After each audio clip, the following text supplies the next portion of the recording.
What if I told you that for my entire life, I've been waiting for you to do one simple thing, and you've never even noticed? Most owners think they've cracked the code of the feline heart. You buy the expensive grain-free food, the toys that crinkle, and the plush beds I sometimes ignore.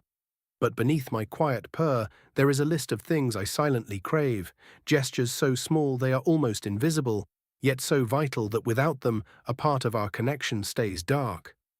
This is the heartbreaking truth. These aren't big, complicated sacrifices. They are painfully, beautifully simple. But when you keep getting them wrong, and most of you do, I eventually stop asking. I go quiet. I retreat. But today I'm opening the vault to my feline soul, and that last item on the list. It's the one you'll feel a sharp sting of guilt about, because you've had the chance to do it every single day, and you never knew how much it meant to me. Let's talk about that moment I climbed to the very top of your refrigerator or that dusty bookshelf, and you immediately pulled me down, calling it bad behavior. To you it was a nuisance. To me it was a biological mandate. My DNA is ancient. It whispers to me that height equals survival. In the wild, the highest point in the forest isn't a luxury, it's a fortress. It's the place where I can see every moving shadow and where nothing can sneak up on my vulnerable back. When you force me to live only on the level of your ankles, you keep me in a state of low-level, constant anxiety. Think about your home right now. If my only hiding spot is under the dark bed or behind a dusty sofa, you are telling me I only deserve to be low and fearful. But clear a shelf. Buy a tall tree.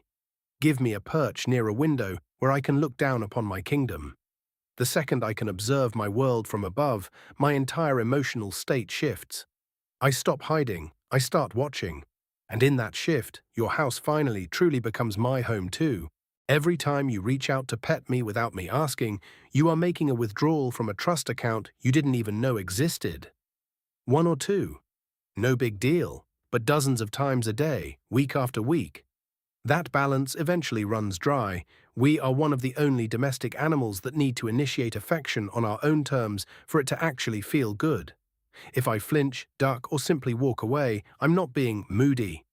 I am telling you the bank is closed for the moment. The hardest thing for a human to do is nothing. To let me walk past you without reaching down to touch me. But the moment you stop reaching and start waiting, something magical happens. I'll start coming to you more, not because you forced the interaction, but because you finally became a safe harbor who respects my autonomy. When you let me choose, every touch becomes a deposit of trust instead of a tax on my patience. So what does asking actually look like? It's not a mystery if you know where to look. It's the gentle head nudge against your hand. The slow, deliberate walk toward you with my tail held straight and tall like a proud flag. It's the moment I curl into your lap without being placed there by your hands. Those are my invitations. Everything else is just you deciding for me. When you wait for my signal, you aren't being distant. You're being respectful. You're telling me that my boundaries matter as much as your desire for a cuddle. Believe me, a pet that is invited feels infinitely better to a cat than one that is imposed. I've been waiting for you to realize that my yes is only meaningful if I am allowed to say no. When was the last time you actually sat on the floor with me? Not to clean a mess, not to grab me for a vet visit, just to be there. You have to understand my perspective. You are a giant. You move fast, you make loud noises, and you tower over me every single moment of the day. From my level, unpredictable giants don't feel safe. But something fascinating happens when you lower yourself. When you sit on the floor, you drop the threat of your height. You become approachable. Try this. Next time I'm lounging, just sit a few feet away. Don't call me. Don't reach out. Just exist in my space at my height. You'll see me look at you differently almost immediately. I'm no longer monitoring a giant, I'm observing a friend.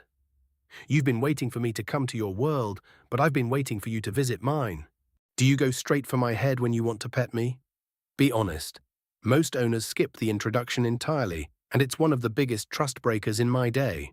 My sense of smell is 14 times stronger than yours.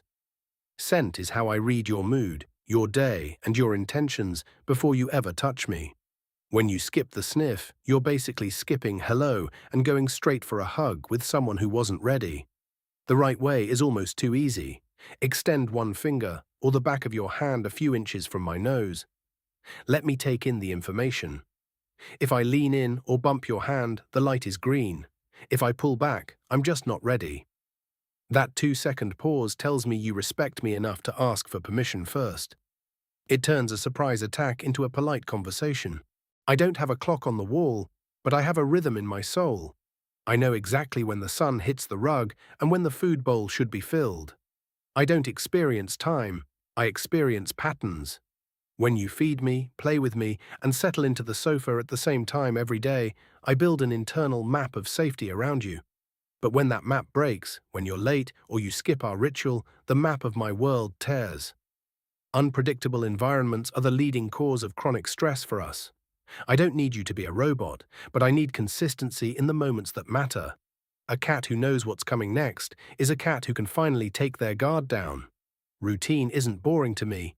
It is the foundation upon which I build the energy to love you back. Do you talk to me when nobody else is around? If you do, thank you. You're doing the one thing I've been waiting for the longest. You see, adult cats don't meow at each other. We developed that vocal system exclusively for you. My meow is a language I tailored specifically for your ears. But here is the emotional part. I've been speaking it every day, at the door, in the kitchen, down the hallway, and most owners never talk back. You don't need special words or a high-pitched voice. Just narrate your day, say good morning, or tell me what you're cooking. Research shows I recognize your voice and distinguish it from everyone else's. I am listening, and I know when you are acknowledging me. By talking back, you're telling me I'm not just a pet, but a member of the conversation. Sometimes the deepest way to connect with me is to simply watch. When I'm staring intently at a bird or batting at a speck of dust, I am inviting you into my reality. Most people think I'm just a cat doing cat things. No, I am a hunter, a philosopher, and a guardian. When you take a moment to truly observe my world without trying to interrupt it, you are validating my existence. You are saying, I see the world you live in, and it matters. That recognition is a quiet form of love that goes deeper than any treat. I've been waiting for you to realize that my small world is just as complex and important as your big one. Toys are fine, but they are just objects. You are the catalyst that brings them to life. A mouse moving on its own is a toy, but a mouse moved by your hand is a hunt. I'm waiting for you to engage my mind, not just my paws. When we play together, we are practicing the ancient sacred dance of the predator. It builds my confidence, burns my anxiety, and strengthens our bond like nothing else. If you stop playing because I'm getting older, you're taking away my spark. I am never too old to hunt with my favorite partner. I'm waiting for the moment you realize that play isn't just a way to tire me out. It's how we speak to each other's wild hearts. There are times when I need to be completely invisible to the world. When I am tucked into a high shelf or curled deep inside a box, I am in my sanctuary. I have been waiting for you to realize that my need for solitude isn't a rejection of you. It's a restoration of me.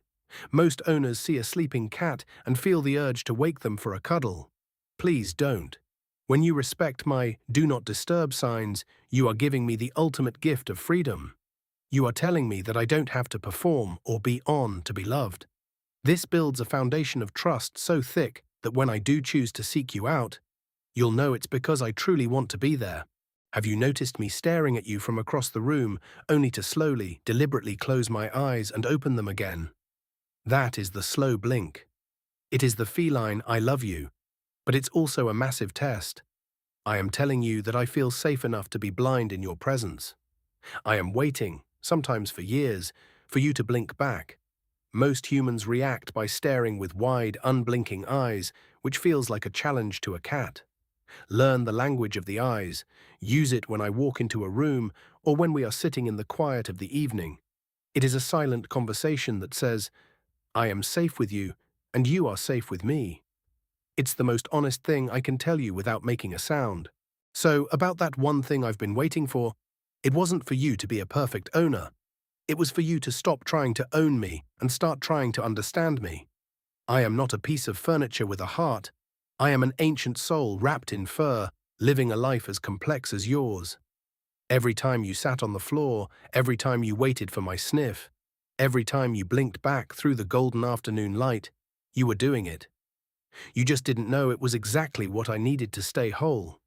Don't feel guilty for the years you missed. Look at me right now. I'm still here. I'm still waiting. And now that you finally hear me, our world is about to become something more beautiful than you ever imagined. I'm Flashka, and I'm so glad you're finally listening. Shall we start our new life together?